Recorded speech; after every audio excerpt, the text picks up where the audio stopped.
Welcome to our 5 on 5. We're pleased to be joined by Jackson County Commissioner Don Skundrick. Commissioner Skundrick, thanks for coming. I appreciate it. You bet, Greg. Glad to be here. So, I think. Yeah, that's right. No, we're talking and we're talking budgets, so we're talking money, and this year it seems like the conversations come up more than in the past. What's going on this year? Well, I think what's happened in the past, this isn't the first time that the issues have come up. This is the first time when the Budget Committee decided that because of the continual impact to the rainy day fund, that a stand had to be made.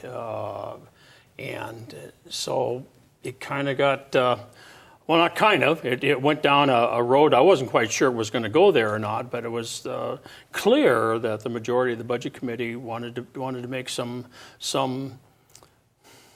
substantial reductions. And in doing so, try to preserve the rainy day fund as best we could. Given that if we had gone the continued last year, I think it was a little under $6 million, or right at $6 million we dipped into the rainy day fund, which still left us around $21 million. Plus, I'm rounding numbers. Sure, of course, yeah. But this year was going to take about 7.2 before we were able to find a little bit extra money there, dropped it down to 6.8. So that would have taken us down to 13 something. $1 million left in the reserve fund, and it's simple to do the math. The next 3 budget years, if nothing had been done, no additional revenues had been found, and current expenditures have remained the same, the rainy day fund would be zero, and nobody wants that. So consequently, many felt that this was a time to say stop. Mm-hmm. Will we see public safety cuts? Well, yes. The public. First of all, every department was reduced 7% right off the top. This was done through the county administrator before it actually. This wasn't a budget committee decision. But so when the proposed budget came to the budget committee, that had already been taken, plus a reduction of the COLAs.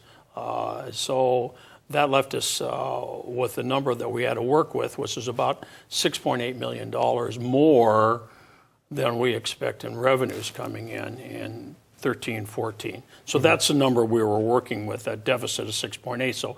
So like I say, do the math, 6.8 this year, X amount next year, X amount, and assume we don't have any revenues. Yeah, so the specific to your question, though, in the final process, when it got down to doing some specific cuts to specific programs, public safety, the sheriff's department, was cut $250,000. Now his budget is around $21 million. So it's significant because that, however, the sheriff, because once the sheriff is authorized his budget, then it's his to spend in the best way that he thinks best as the area's premier public safety officer.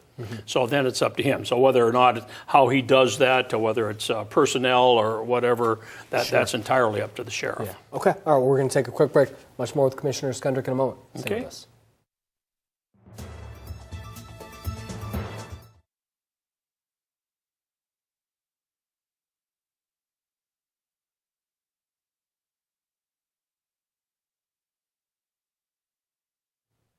Welcome back to our 5 on 5. Again, we're here with Jackson County Commissioner Don Skundrick. Don, we're talking about the timeline for these decisions, these budget decisions. What are we looking at here? Well, we received the proposed budget from the Budget Committee, which is made up of 3 lay people and 3 county commissioners. And the lay folks are appointed by the Board of Commissioners. Some great folks on there.